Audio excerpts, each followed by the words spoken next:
नारा था, बिजली पानी का प्रबंध हो, भ्रष्टाचार बंद हो।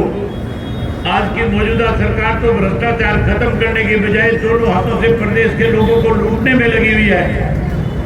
आज ये सरकार बनने के बाद बहुत सारे घोटाले हुए हैं। अगर मैं विस्तार से चर्चा करूंगा तो बहुत लंबा समय लगेगा। जैसे ही बीजेपी जेजेपी की सरकार बनी, सरकार बनने के बाद सबसे पहला घोटाला धान का हुआ। किसान का धान जब मंडी में बिकने गया था, सरकारी एजेंसियां जो खरीद रही थी उन्होंने नमी के नाम पे 200 से 250 रुपए पर क्विंटल के हिसाब से किसान के धान पे लूट करने का काम किया। हजारों करोड़ रुपए का घोटाला हुआ। मैंने विधानसभा में इस इशू को उठाया। मुख्यमंत्री ने केवल आश्वासन दिया कि हम इसकी जांच कराएंगे। आज तक कोई जांच नहीं हुई। हमारी सरकार बनने के बाद हम इसकी जांच कराएंगे। किसान से लिया हुआ पैसा किसान को ब्याज के समेत वापस कराएंगे। जिन लोगों ने किसान के धान में लूट मचाने का काम किया, उन लोगों को जेल की सलाखों के पीछे भेजने का काम करेंगे। वहीं उसके बाद शराब का घोटाला हुआ।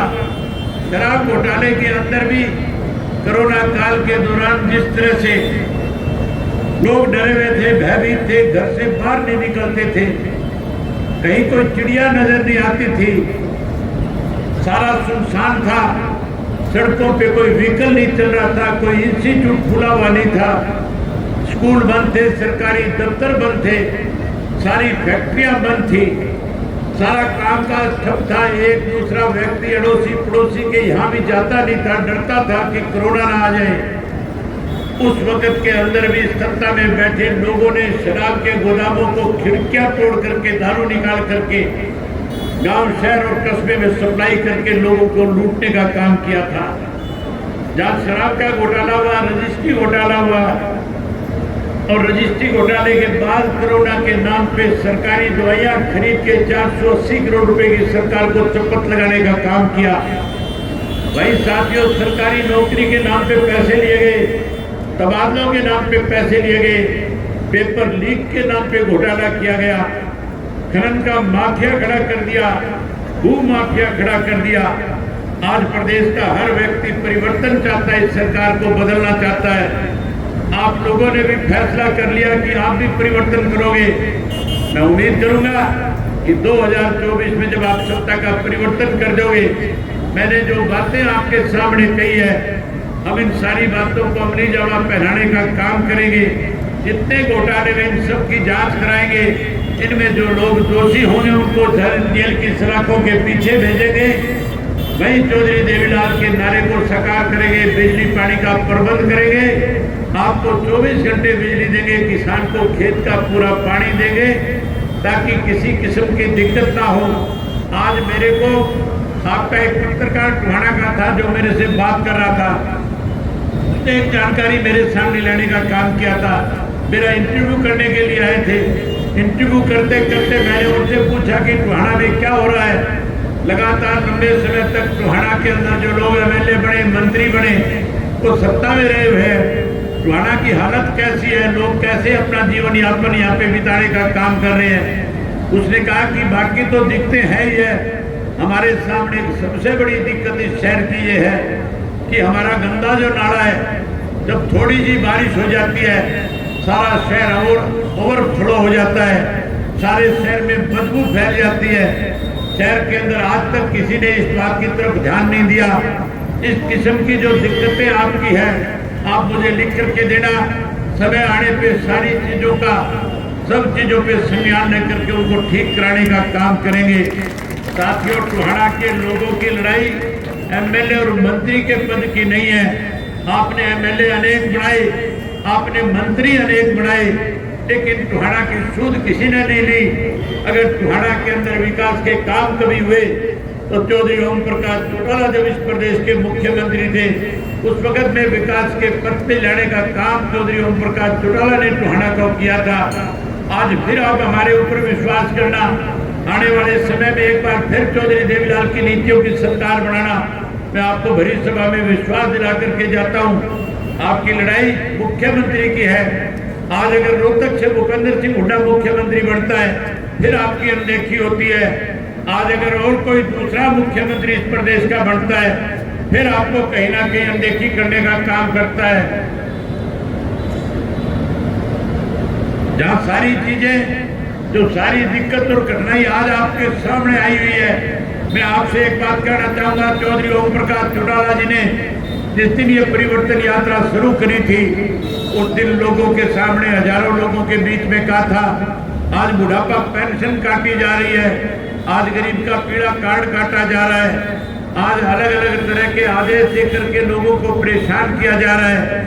आप लोग सत्ता का परिवर्तन करना, सरकार बनाना, सरकार बनने के बाद जो पेंशन चौधरी देवीलाल ने आपको 100 रुपये माहवार दी थी, जिस पेंशन को ये सरकार काटने का काम कर रही है, नई पेंशन बढ़ा नहीं रही है। हमारी सरकार बनने के बाद जहाँ कटी हुई पेंशन बुजुर्गों को ब्याज के समान समेत हम देने का काम करेंगे। भाई 100 रुपये वाली पेंशन 7500 रुपया करके बुजुर्गों का मान सम्मान करेंगे। भाई आज पढ़े लिखे नौजवान बच्चे मायूस है, नौकरी नहीं है, रोजगार नहीं है, आज उनके सामने बहुत सारी परेशानियां हैं। आज नशा बढ़ रहा है, हमारी नई पीढ़ी को नशा खाने का काम कर रहा है। आप सरकार बनाओ, हम नशे का खात्मा करेंगे। हमारी नई पीढ़ी के बच्चों को जो पढ़े लिखे हैं उन्हें नौकरी और रोजगार देने का काम करेंगे। जो कोई बच्चा नौकरी से वंचित रह जाएगा, हम उसको मायूस नहीं होने देंगे। उसको 21,000 रुपया बेरोजगारी भत्ता दे करके उस बच्चे का मान सम्मान करने का काम करेंगे। जहाँ उसको 21,000 रुपया दे करके मान सम्मान बढ़ाएंगे।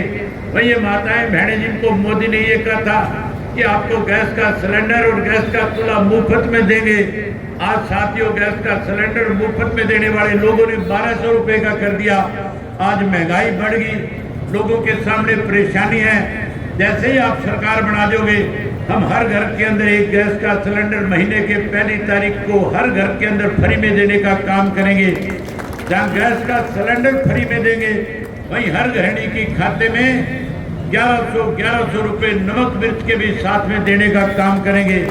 ये परिवर्तन साथियों कोई मुश्किल काम नहीं है। आप गांव में बैठे बैठे, दुकान पे बैठे बैठे, घर में बैठे बैठे परिवर्तन ला सकते हो।